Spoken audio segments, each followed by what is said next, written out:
그동안 평안하셨습니까? 네. 예, 오늘은 전도서 13번째 강의입니다. 사나운 내 얼굴 빛나게 할 수는 없을까 하는 이런 제목으로 말씀드릴 텐데, 오늘 주제에 들어가기 전에 우리 지난번 강의 기억나시는 거 있으면 말씀해 주시죠. 그 비난이 생각이 납니다. 이게 상대방의 가슴을 후벼 파는 비난을 제가 곰곰이 언제 했는가 생각해 보니까 사회에서 만난 사람들한테는 오히려 안 한 것 같아요. 맞아. 오히려 진짜 옆에 있는 와이프라든가 부부싸움 할 때 네. 저희 부모님이라든가 아니면 진짜 몇십 년 된 진짜 허물없는 친구들, 정말 내 인생에서 제일 가까운 사람들한테 내가 오히려 더 많이 그랬던 것 같더라고요. 그래서 정말 느끼는 바가 많았고, 이 가까운 사람일수록 내가 더 보듬고 아껴줘야겠다 이런 생각을 했습니다. 맞아요. 우리가 사회적으로 만나면 기본적인 예의를 갖고 만나는데 흉오물이 없다고 해가지고 어떨 때 막 이렇게 잠깐 참지 못하고 내뱉는 말이 될 때 그거 늘 그게 문제거든요. 내뱉는 말이 내 속에 가장 깊은 곳에 있는 분노가 표현이 되기 때문에 그 말에 상대방이 아주 깊은 상처를 받게 되죠. 맞아요. 예. 그래서 저는 줄 때마다 반사합니다. 이렇게 뱉어버리고 바로. 예. 또 예. 지난 시간에 그 잠언 31장에 보면 그 현숙한 여인에 대해서 설명을 하면서 그 마무리를 하는데, 굉장히 현숙한 여인에 대해서 예찬을 하더라고요. 근데 이제 현숙한 여인이 어떤 여인인가 하고 봤더니, 가정을 꾸미고, 그리고 사업을 하고, 그 다음에 이웃을 돌보고, 그리고 뭐 패셔니스타에다가 굉장히 매력적이고 존경을 받고, 뭐 너무 많더라고요. 근데 나는 아직 멀었구나. 일단 뭐 그런 생각이 들었는데, 가장 크게 느낀 건 정말 수천 년 전에 쓰였던 성경에 여성들의 인권을 굉장히 존중한다. 예, 그 점에 대해서 굉장히 감탄을 했던 것 같아요. 네. 어떻게 보면 지혜의 마지막 부분을 현숙한 여인으로 들면서 그 여인의 모습이 아주 멋지고 아름답고 매력적이고, 지금 봐도 뒤따라가고 싶은, 네. 어떻게 보면 그것은 우리 모두의 상이라고도 할 수가 있습니다. 예, 한 걸음씩 그렇게 나가면 그런 멋진 모습으로 바뀌어지게 될 것입니다. 네. 예. 저는 그 상처받은 치유자라는 그 단어가 너무너무 좋더라고요. 예. 그러니까 내가 엄청난 상처를 받았는데 그거를 하나님 방법으로 온전하게 회복이 되면 오히려 내가 남을 치유할 수 있는 사람이 되는구나. 내가 믿는 사람이라면 내가 받은 상처를 오히려 다른 사람을 살릴 수 있는 그런 계기로 쓸 수 있는 거구나 하면서 정말 최고의 상처를 받으신 예수님, 그 예수님이 우리를 다 살리신, 또 결국은 예수님을 따라가야 되는구나 이렇게 생각했습니다. 예. 어떻게 보면 지금 말씀하신 것이 복음의 핵심적인 내용이라고 할 수가 있습니다. 하나님이신데 인간 때문에 상처를 받으시고 이 땅에서 죽음까지 당하셨기 때문에 우리가 갖고 있는 상처가 그분으로 말미암아 치유를 받을 수 있는 그 하나의 결정적인 능력이 되는 거죠. 그래서 어떻게 보면 상처받은 치유자가 된다는 것은 내 상처가 이미 그리스도를 통해서 아물고 있고 아물었다고 하는 하나의 표징이에요. 근데 내가 상처를 받기 때문에 너는 더 큰 상처를 받으라 라고 던지는 것은 내 상처가 아직 치유를 받지 못하고 있다는 증거죠. 그래서 늘 예수님을 바라보면서, 맞아, 이 땅에 고통받는 사람들이 참 많구나. 내가 그들의 치유자가 되도록 하나님이 나를 초청하고 계시는구나. 그럼 그게 사명이 될 수가 있고 그게 내게 아주 큰 기쁨으로 다가오는 은총의 역사가 되죠. 아주 중요한 복음의 그 핵심 중에 핵심이라고도 할 수가 있습니다. 네. 예. 그 상처받은 치유자, 그분을 통해서 내가 치유를 받았기 때문에. 예. 네. 아내가 그 아이를 낳고 자꾸 자기가 사라지는 것 같다고, 내가 없어지고 내가 너무 본능적으로 그냥 얘가 뭐 밥 달라 그러면 밥 주고 뭐 씻지도 못하고 막 그렇게 사는 것 같다고. 그래서 제가 항상 했던 방법은 여보 잘한다, 여보 대단하다, 그냥 이렇게 했는데 아내가 위로를 전혀 받지 못하는 거예요. 도대체 어떻게 위로를 할 수 있나 그랬는데 그때 성사학당 끝나고 가는 길에 여보한테 가장 빛나는 시간을 육아휴직이라는 시간을 써서 아이들한테 쓰는 게 아이들이 나중에 되게 고마워하지 않을까? 그 생각이 하나님이 주셔서 그런지 들더라고요. 근데 아내가 처음인지 모르겠는데 되게 고맙다고 하더라고요. 그래서 아내는 제가 성수학당 갔다 오면 참 좋아합니다. 어떻게 보면 우리 여성들이, 가정주부들이 사실은 깊은 그 시름과 우울에 빠질 위험성이 있어요. 왜냐하면 자기가 꿈꾸었던 젊은 시절의 큰 목표가 자녀를 낳고 아이를 키우면서 거기에 모든 에너지를 다 쏟아붓게 되거든요. 그럼 도대체 나는 어디가 있을까? 나는 누구일까? 그럴 때 남편의 위로나 남편의 격려가 없으면 여자들이 이렇게 무너집니다. 깊은 상처 속에 머무르게 되죠. 그렇다고 가정을 떠날 수는 없고 그때 남편들의 위로와 격려가 필요하고, 그리고 자녀를 키우는 것이 한 인간을 키우고 세우는 것이라고 하는, 하나님이 인간을 그렇게 사랑하시고 키우는 것과 같은 맥락성 속에서 엄마가 되고 그리고 자녀를 양육한다는 그것을 아내한테 끊임없이 함께 나눠야 돼요.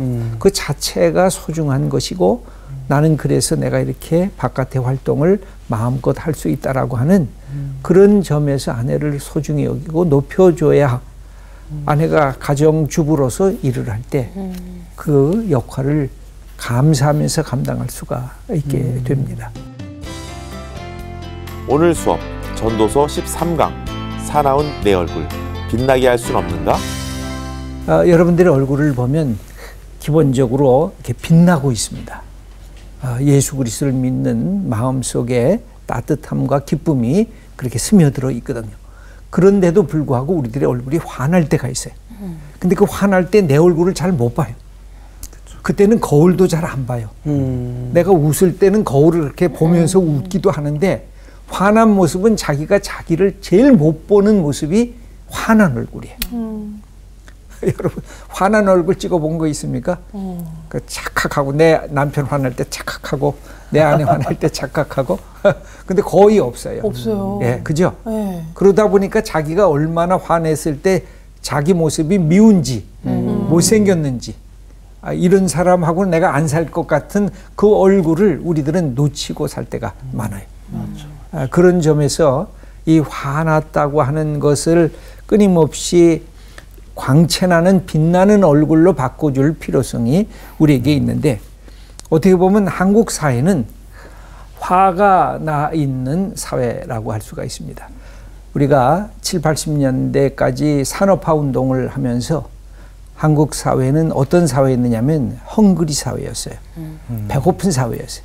그래서 뭔가 먹는 거, 마시는 거, 그걸 위해서 모든 정성을 쏟는 사회였는데, 이게 정보사회로 바뀌어지면서 모든 것이 이렇게 노출이 되잖아요. 난 열심히 일했는데, 저 사람보다 나 적어, 샐러리가. 저 사람은 별것도 안 했는데 저기까지 어떻게 승진을 했지? 이 사회의 불공정성과 불이한 것들이 보이기 시작을 해요. 이 경쟁사회의 틀들이 보이면서 헝그리 사회가 앵그리 사회로 바뀌어지게 됩니다. 그러다가 이게 이 코로나 이후 시대로 넘어가면서 제 생각에는 어떤 시대로 바뀌어지느냐면, 헝그리 사회에서 앵그리 사회로 갔다가 다시 피로 사회. 네, 피로사회. 그러니까 피곤한 사회로 바뀌어지고 있어요. 왜?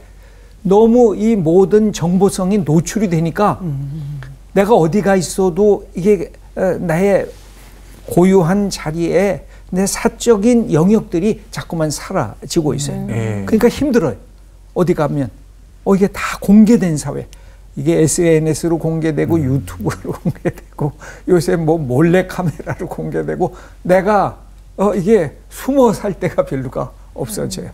그러면서 헝그리 사회, 앵그리 사회, 그다음에 피로해 사회, 지친 사회의 모습으로 우리의 모습이 바뀌어지고 있기 때문에 이때 우리에게 중요한 것이 어떻게 회복해야 되느냐 하는 것입니다.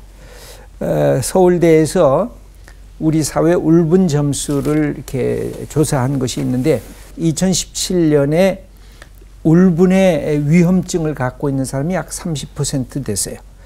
근데 중증의 울분을 갖고 있는 사람이 13.3%인데 한국 사람들은 이 울분이 많아요.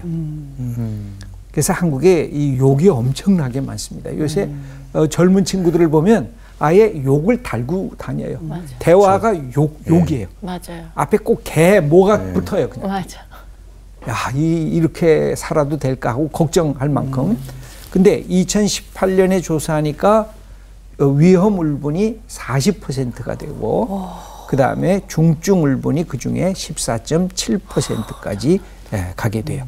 근데 제일 처음에는 이렇게 개인적인 울분이 들어가 있는데 첫째 보면 1번 꾸준히 잘 지내던 사람들과의 관계가 깨어지고 이게 인간관계예요.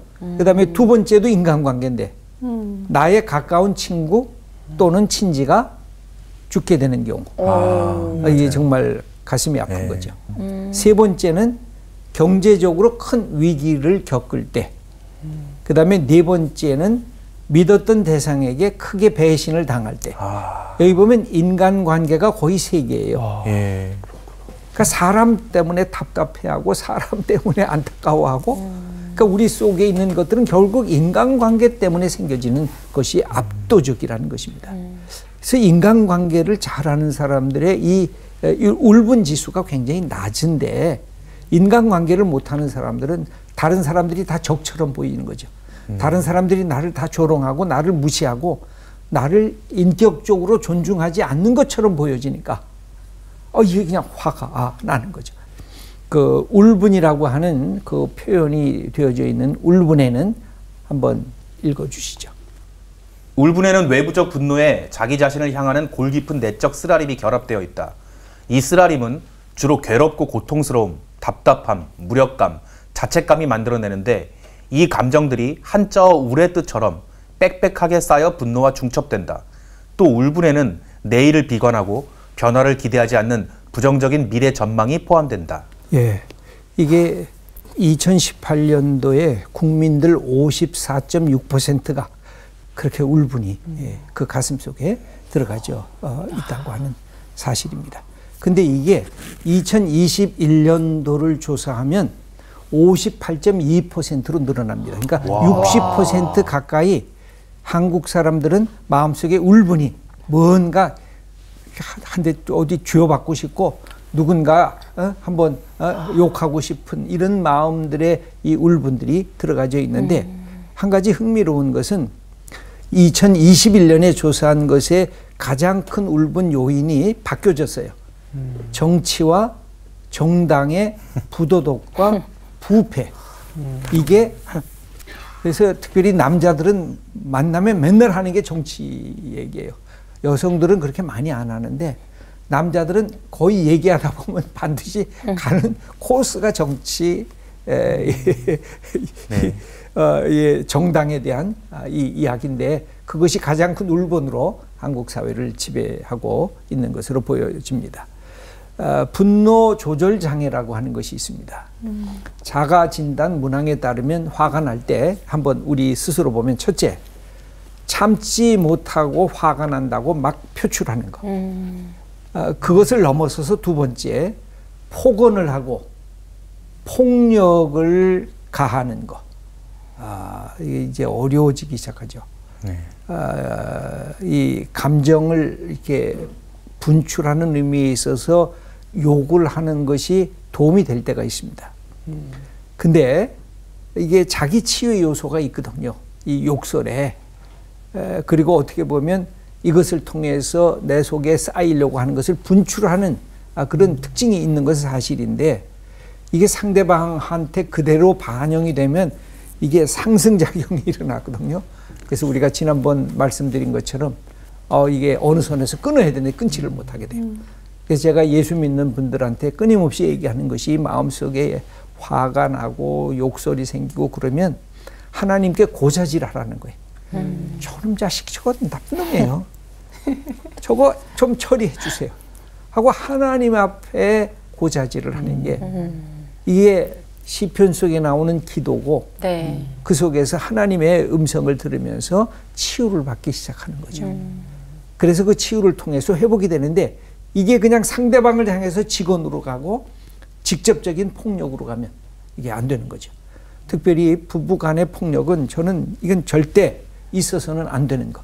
그것은 미루면 안 돼요. 그때 순간에 저항을 해야 돼요. 그리고 그 순간에 그것을 끊어버리게 해야 돼요. 그렇지 않고 술에 취해서 폭력을 행해가지고 그 다음날에 내가 미안해, 내가 잘못해서 그러고 이게 연장되는 부부들이 너무 많아요. 맞아요. 이거는 폭력을 쓰는 순간에 난 당신하고 모든 것을 끊어버려 하고 확인하고 저항을 해야 돼요. 이 부부 폭력은 아주 위험한 것이고 요새 학폭이라고 하는 것도 지금 많이 얘기가 되잖아요. 학폭도 마찬가지예요. 그것도 저항을 해야 되는데 저항을 하지 않으니까 이 만만하게 보고 반복이 되고 점점 커져 가는 거예요. 이 부분은 단순한 건 분명히 아닙니다. 네. 더 많은 것들이 숨어 들어가 있지만 기본적인 태도가 그렇다는 것입니다. 그것은 아주 중요한 잘못된 것에 대한 저항. 그 다음에 세 번째가 물건을 집어던지는 거. 뭐 하나 컵을 집어던진다든지 이거 아주 위험한 거죠. 그 다음엔 네 번째는 중요한 일을 망치게 되는 점. 이것은 감정 조절에 이 문제가 생긴 것으로 우리가 파악을 해야 될 것입니다. 그럼 오늘 지혜서는 뭐 때문에 이 분노하는 얼굴을 갖게 될 수밖에 없겠는가 하는 것을 몇 가지로 얘기를 하는데 우리의 얼굴을 사납게 만드는 인생 장애물을 첫 번째로 힘 있는 자의 횡포에 주눅들어. 그러니까 일종의 세상의 갑질이라고 할 수가 있죠. 뭔가 힘이 있으면 힘이 다른 사람과 함께 공동으로 공동체를 세우는 일에 힘이 사용돼야 되는데 힘이 있어서 이것을 내 소유와 내 자랑으로 삼으려고 힘을 사용할 때 힘이란 늘 문제가 생길 수밖에 없습니다. 3절, 4절을 읽어주시겠습니다. 왕 앞에서 물러가기를 급하게 하지 말며 악한 것을 일삼지 말라. 왕은 자기가 하고자 하는 것을 다 행함이니라. 왕의 말은 권능이 있나니 누가 그에게 이르기를 왕께서 무엇을 하시나이까 할 수 있으랴. 예, 결국 힘 있는 것은 두 가지의 특징을 지니고 있습니다. 하나는 좋은 특징, 공동체의 선과 의를 세우는 일에 사용될 수가 있습니다. 그래서 우리는 대통령을 뽑잖아요. 당신에게 위임한다는 거죠. 그래서 이 땅을 선하게 풍성하게 잘 이끌어 가달라. 그런데 거꾸로 이 권력은 권력자의 탐욕에 휘둘리는 도구가 될 수가 있습니다. 그 권력을 가진 사람들이 정말 무섭습니다. 지금도 정치하는 사람들은 이 권력을 그 높은 자리에 올라가기 위해서 모든 것을 쏟아붓잖아요. 네. 여러분 독재 국가를 보세요. 반대표가 없잖아요. 어떻게 반대표가 없어요? 세상에 반대표가 없다는 것은 말도 안 되는 거죠. 근데 딱 뽑을 때 반대표가 없잖아요. 그것은 내가 볼 때는 일종의 오도된 권력의 억압이라고 할 수가 있습니다. 그래서 사람으로 하여금 어떻게 만듭니까? 아첨을 떨게 하고 때로는 침묵을 강요하게 하고 때로는 모든 인간의 존엄성을 파괴시키는 사람들을 그렇게 폭력적으로 무력적으로 그렇게 진압하는 그 위험이 늘 이 권력이라고 하는 것이 들어가져 있습니다. 권력을 향해서 저항할 수 있는 그 자유가 있다는 것. 이게 민주주의 국가가 갖고 있는 특징이거든요. 여러분 우리가 대통령에 대해서도 욕을 할 수가 있잖아요. 근데 이 전제주의 국가에서는 그게 불가능하잖아요. 어디 네가 감히. 큰일 나죠. 이게 늘 문제가 그거예요. 네가 어디 감히. 그러니까 부모도 자녀들이 부모에게 저항할 수가 있는 가정이 좋은 가정이에요. 그 대신 부모를 존중해야 이 두 가지를 동시에 가질 수가 있어야 되죠. 네. 그래서 우리의 권력은 참 많습니다. 법의 권력도 있고 무력의 권력도 있고 언어의 권력도 있고 지식의 권력도 있고 정보의 권력도 있고 문화의 권력도 있고 그죠? 지금 우리 BTS든지 또는 블랙핑크라든지 이런 친구들이 전 세계를 이렇게 끌어안으면서 이 K-팝의 것들이 나가는 건 이 문화적 권력이라고 할 수가 있죠. 뭐 영화나 드라마도 마찬가지라고 할 수가 있습니다. 음악의 권력도 있어요. 음악 잘하면 나는 못하는데 저 사람은 저렇게 찬양을 잘 불러. 그 다음에 미모의 권력도 있어요. 얼굴이 예쁜 것이 그게 권력이에요. 맞아요. 그죠? 이게 연기를 잘하는 것도 권력이에요. 이게 다 자기가 갖고 있는 특성을 잘하는 것들이 권력이 돼요.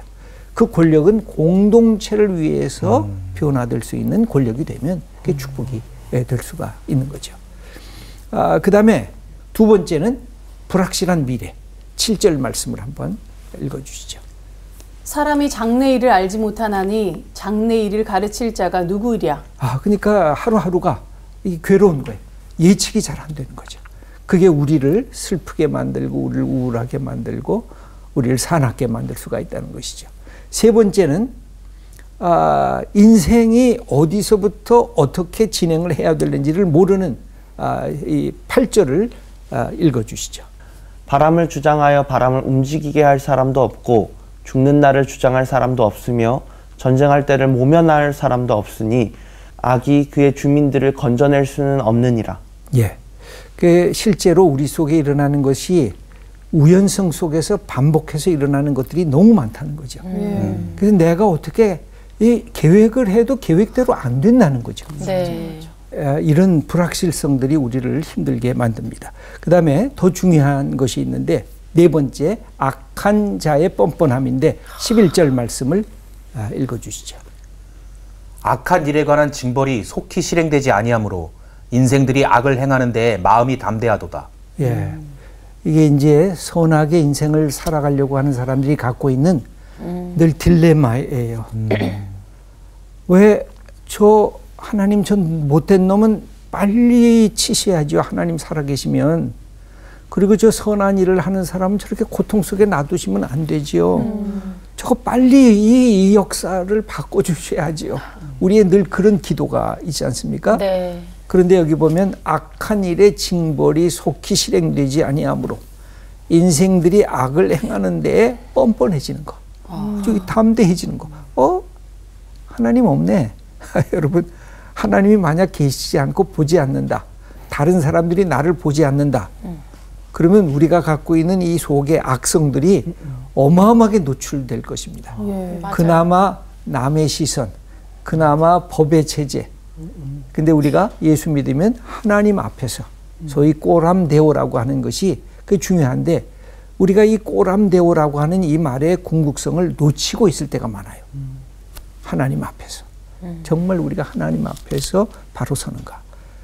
이런 것들이 우리의 마음을 슬프게 하고 우리의 마음을 안타깝게 한다는 것입니다. 그래서 다섯 번째, 하나님의 공정한 심판은 왜 이리 더딘가 읽어주시죠. 14절 말씀입니다. 세상에서 행해지는 헛된 일이 있나니 곧 악인들의 행위에 따라 벌을 받는 의인들도 있고 의인들의 행위에 따라 상을 받는 악인들도 있다는 것이라. 내가 이르노니 이것도 헛되도다. 예, 4번과 비슷한 표현이긴 한데 아니 저놈은 악을 행했는데 어떻게 선한 일을 행한 사람처럼 상을 받죠? 저 사람은 선한 사람인데 왜 저 사람은 저렇게 고통과 징벌을 받는 것처럼 느껴지죠? 이게 우리의 삶을 힘들게 만들고 아프게 만드는 이 속에서 우리가 나가야 할 길이 뭔가, 이게 이제 우리의 과제입니다. 예, 그러면 우리가 어떻게 우리의 이 사회적 삶의 자리에서 우리의 모습이 화가 나고 또는 분노가 치밀고 사나워지는 그런 모습을 어떻게 변화시킬 수가 있을까? 그것은 우리가 다시 얘기하지만 하나님으로부터 주어지는 축복이 없으면 변화가 쉽지가 않습니다. 그래서 제가 하나님과 예수님의 모습을 조금 설명을 하려고 합니다. 하나님은 우리에게 당신의 얼굴을 비추시는 분입니다. 여러분 어린아이가 막 울 때 누구의 얼굴을 보면 울음이 딱 멈출까요? 엄마? 엄마의 얼굴. 이건 놀라운 것입니다. 그렇게 막 울다가 엄마가 저기서 딱 나타나면 그냥 딱 멈춰 섭니다. 그러니까 우리가 고통받을 때 누구의 얼굴이 나타나면, 하나님의 얼굴이 나타나면 우리가 울음이 멈춰지는 거예요. 그게 어디서 나타나느냐면 욥기에 나타납니다. 네. 욥기를 보면 욥이 막 투덜투덜하고 나 이게 뭐예요? 우리 가정 다 망가졌어요 하고 막 항의를 하고 친구들하고 막 논쟁을 하잖아요. 그러다가 욥기 38장에 누가 나타나시냐면 하나님이 딱 등장을 해요. 하나님이 욥한테 막 말을 쏟아붓죠. 그러니까 욥이 그냥 가만히 침묵만 지키면서 내가 잘못했습니다. 아, 하나님이 나를 지켜보고 계셨구나. 난 하나님이 나를 안 보시는 줄 알았는데 나를 지켜보고 내 삶의 일거수일투족을 다 이렇게 확인하고 계셨구나. 이 사실을 깨닫게 되는 순간에 고통의 문제는 더 이상 중요하지 않아요. 그게 해결책이에요. 그래서 여기 우리가 보면 아론의 축복문이 나오는데 민수기 6장 24절 읽어주세요. 여호와는 내게 복을 주시고 너를 지키시기를 원하며 여호와는 그의 얼굴을 내게 비추사 은혜 베푸시기를 원하며 여호와는 그 얼굴을 내게로 향하여 드사 평강 주시기를 원하노라. 네, 여기 얼굴이 두 번씩이나 나오죠. 하나님이 여호와는 그의 얼굴을 너에게 비추셨으며, 그래서 그 얼굴을 내게로 향하여 드사. 하나님의 얼굴을 어떻게 우리가 알아요? 이거는 하나님을 인간적으로 우리가 표현한 것이라고 할 수가 있습니다. 하나님의 얼굴은 하나님의 영광이고 하나님의 빛이고 하나님의 임재고 하나님의 뜻이라고도 할 수가 있습니다.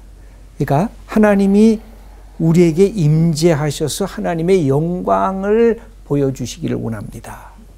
믿음의 선배들이 갖고 있었던 모든 하나님 경험이 그런 것이었어요. 하나님을 경험하면서 영광의 빛을 경험을 하는 거죠.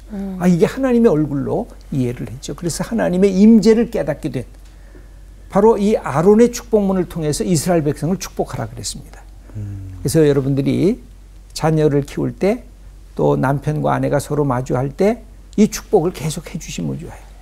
하나님이 내게 복을 주시고 너를 지키시기를 원하며 그의 얼굴을 내게 비추사 은혜 베푸시기를 원하며 그 얼굴을 내게로 향하여 두사 평강 주시기를 원한다. 그렇게 축복하시는 거예요. 그럴 때 우리의 얼굴이 어떻게 돼요? 사나운 얼굴이 하나님의 영광의 빛을 받으면서 변화되기 시작하는 것입니다. 두 번째, 빛의 근원이신 하나님, 시편 31편 16절을 읽어주세요. 주의 얼굴을 주의 종에게 비추시고 주의 사랑하심으로 나를 구원하소서. 예, 그러니까 주의 얼굴을 주의 종에게 비춰 주옵소서. 그러니까 주의 사랑하심으로, 그거에 곧 사랑일 수도 있어요. 주님의 영광, 주님의 사랑으로 나를 고쳐주시고 비추어 주시고 그리고 구원해 주옵소서. 그 다음에 광채나는 모세의 얼굴, 출애굽기 34장 29절 말씀 읽어주세요. 모세가 시내산에서 내려오니 얼굴 피부에 광채가 나나 깨닫지 못하였더라. 네. 하나님을 만나면서 십계명을 받고 내려오는데 백성들이 보니까 막 광채가 나는 거예요. 모세가. 맞아. 근데 모세는 몰라, 자기가. 그러니까. 내가 광채가 나는지. 최고의 시술이네. 그래서 이게 중요한 게, 우리가 하나님 사랑하고 하나님의 말씀 앞에 서게 되면 우리의 모습이 바뀌어지기 시작을 합니다. 그래서 여기 예수님의 모습도 우리가 한번 보면 좋겠습니다. 요한복음 1장 9절 말씀 읽어주시죠. 참빛 곧 세상에 와서 각 사람에게 비추는 빛이 있었나니 말씀이 육신이 되어 우리 가운데 거하심에 우리가 그의 영광을 보니 아버지의 독생자의 영광이요 은혜와 진리가 충만하더라. 예, 예수님의 사건 자체가 하나님의 영광이 임하는 사건입니다. 이게 빛의 사건이, 영광의 사건이. 그래서 예수님을 통해서 우리의 모습이 바뀌어지기 시작하는 거죠. 누가복음 9장 28절에 변화산에서 빛나는 예수님을 목격한 제자들이 있었습니다. 읽어보시죠. 예수께서 베드로와 요한과 야고보를 데리고 기도하시러 산에 올라가사 기도하실 때에 용모가 변화되고 그 옷이 휘어져 광채가 나더라. 예수님도 기도하시면서 할 때 예수님의 용모도 바뀌어지셨어요. 야. 그 얼굴이 바뀌어지니까 제자들이 보고 와 깜짝 놀라가지고 그것이 이제 우리들에게 이제 전수가 됩니다. 네 번째로 보면 우리 성도들의 얼굴 그리스도 안에 있으면 고린도후서 3장 18절 읽어주시죠. 우리가 다 수건을 벗은 얼굴로 거울을 보는 것 같이 주의 영광을 보매 그와 같은 형상으로 변화하여 영광에서 영광에 이르니 곧 주의 영으로 말미암음이니라. 예, 우리가 예수 그리스도를 믿게 되면 성령의 역사를 받게 될 때 바로 예수님의 영광을 우리가 덧입게 된다는 것입니다. 예수 믿는 것은 제가 볼 땐 너무 기가 막힌 축복인 거예요. 너무 소중한 것이에요. 이 고린도후서 4장 6절을 제가 아주 좋아하는 구절인데 읽어주시죠. 어두운 데에 빛이 비치라 말씀하셨던 그 하나님께서 예수 그리스도의 얼굴에 있는 하나님의 영광을 아는 빛을 우리 마음에 비추셨느니라. 아주 재밌는 표현이에요. 어두운 데 빛이 빛이라 말씀하셨던 그 하나님. 이게 창조의 하나님이거든요. 빛이 있으라.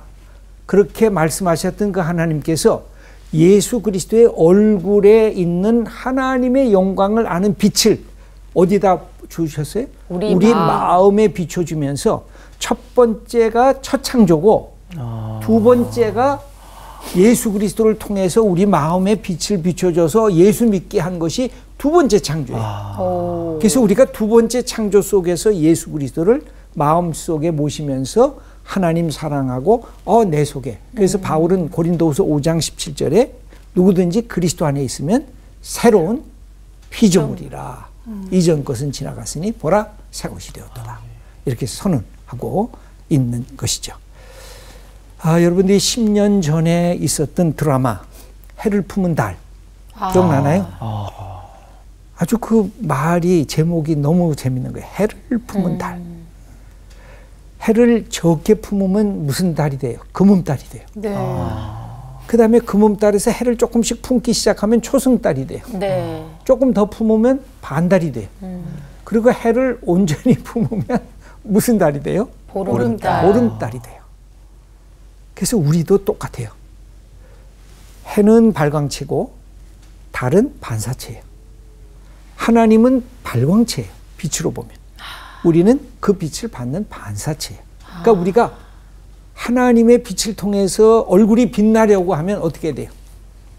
해를 품은 달처럼 하나님을 품은 그리스도인, 예수님을 품은 그리스도인이 되면 우리가 빛이 나타나기 시작하는 거죠. 근데 우리의 모습이 어때요?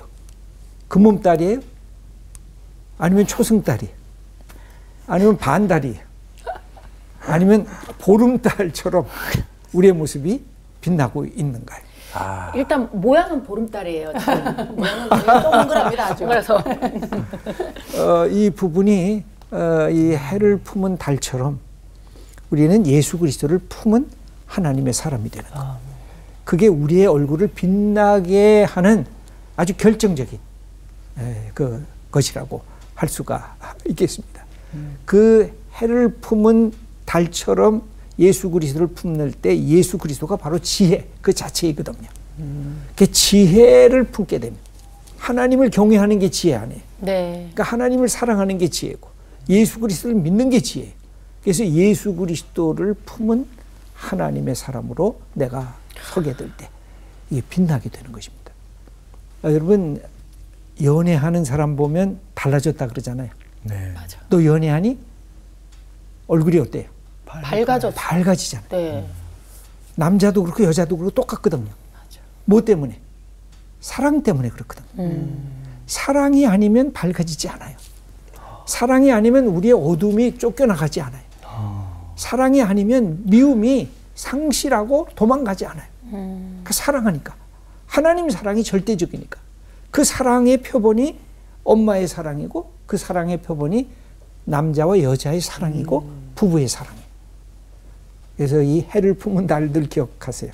이거 저는 아주 제목이 재밌고 아주 멋지다 생각이 들었는데 그 해가 예수님이고 하나님이시다 네. 생각하시면 내 신앙이 뭔가 우울해지고 답답해질 때 맞아. 빛의 근원이신 내가 하나님이 내 속에 있는데 하고 지금 내가 그 몸딸이야. 빨리 초생딸로 바꿔야지. 빨리 초생딸이 돼야지 커지잖아. 반달이 되고 그 다음에 보름달로 이게 변화되는 역사를 우리가 받아들여야 할 것입니다. 그러면 우리에게 적용하기 마무리를 하고 끝내도록 하겠습니다. 우리의 삶은 냉혹한 현실입니다. 그래서 불공평, 또 불의, 불공정, 그래서 우리의 삶이 화가 나는 일들이 자꾸만 생겨지고 있어요. 인간관계에서도 그렇고 이 사회적이고 문화적인 이 맥락성에서도 그렇고 그런데 그럼에도 불구하고 잠언서 15장 13절 마음의 즐거움은 얼굴을 빛나게 하여도 마음의 근심은 심령을 상하게 하느니라. 마음의 즐거움을 갖게 하는 게 늘 중요합니다. 네. 얼굴을 빛나게 한다 그러잖아요. 마음의 즐거움이 어디서부터 와요? 우리가 참 기쁨의 근원이신 예수 그리스도. 예수 그리스도가 이 땅에 오신 것은 내가 너에게 기쁨을 충만하게 하려 함이라. 예수 그리스도를 믿는 것은 정말 좋은 것입니다. 정말 축복입니다. 근데 그럼에도 불구하고 우리의 삶이 그럼에도 불구하고 아니에요? 그럼에도 불구하고 내 영혼의 기쁨과 감사가 있는가? 우리 다니엘이 지닌 믿음의 배짱 느부갓네살 왕 앞에서 그가 뜨거운 풀무불에 들어가도 나는 하나님을 버릴 수가 없고 하나님을 내가 믿고 사랑하겠습니다. 이런 담대한 아주 배짱, 용기가 있었습니다. 네. 다니엘 3장 18절을 읽어주시죠. 그렇게 하지 아니하실지라도 왕이여 우리가 왕의 신들을 섬기지도 아니하고 왕이 세우신 금신상에게 절하지도 아니할 줄을 아옵소서. 우리가 우상에게 절하라. 안 됩니다. 나는 하나님만을 믿고 하나님만을 예배하겠습니다. 다니엘의 빛나는 그 모습이 이런 용기와 담대함 속에 들어 있었습니다. 우리가 매일매일 우리의 삶이 흔들리고 있는 것 사실입니다. 그리고 현실이 결코 녹록하지가 않습니다. 그럼에도 불구하고 세상이 흔들려도 내 속에 있는 기쁨과 감사, 그래서 내 얼굴이 빛나는 것을 누구도 빼앗을 수 없다. 네. 이런 자부심과 용기를 가지시고 또 우리 한 주일, 아니 올 한 해 용기 있게 살아가는 하나님의 사람들 다 되시기를 축원합니다. 오늘 강의는 여기까지 마치겠습니다. 감사합니다. 감사합니다. 진짜 신기하다. 맞아요. 나 진짜 제일 정말 내가 어두웠을 때가 정말 불행했을 때 하나님 만났을 때 정말 빛이었거든. 내 상황이 좋아지는 게 하나도 없었는데 갑자기 주변이 확 밝아지면서 마음이 확 밝아지면서 표정이 확 맞아. 달라지는 거야. 그래서 예수님은 빛으로 들어오시는구나 라고 생각했는데 정말 딱 생각해보니까 그 믿음의 선배 모세, 예수님 정말 다 빛의 얼굴이 되는 거야. 맞아. 아니 예전에 사람들이 저한테 화장품 뭐 쓰냐고 요새 마사지 좀 받냐고 묻길래 제가 했던 말이 성령 마사지? 뭐 이런 말 한 적이 있어요. 요즘은 어때요? 예? 요즘은 조금 좀 까칠해 보이나요? 네, 아니셨던 것 같아요. 네, 아닙니다. 근데 진짜 그 누구보다도 그 예배가 회복되고 기도를 하는 사람들의 얼굴은 확실히 달라요. 밝아. 티나. 생기가 있어. 맞아. 네, 그거 오늘 다시 또 수업을 들으면서 그게 다시 기억이 나는 것 같아요. 맞아. 저는 해품달 얘기 들으면서 나는 정말 하나님을 얼마나 품고 있는가를 한번 돌아보게 됐어요.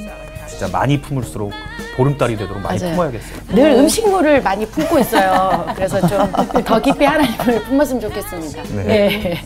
저는 권사님들 가끔 얼굴 보면 저분은 뭐가 그렇게 행복하셔서 맞아. 그러시지. 근데 그분들 얼굴이 해를 품은 다르신 거 아닌가. 맞아요. 그분들이 잘 살고 잘 풀려서가 아니다. 그분들은 그냥 해를 딱 품고 계시는 게 뭐예요? 맞아. 우리도 품읍시다. 품으러 가죠. 네. 품고 나가십시다.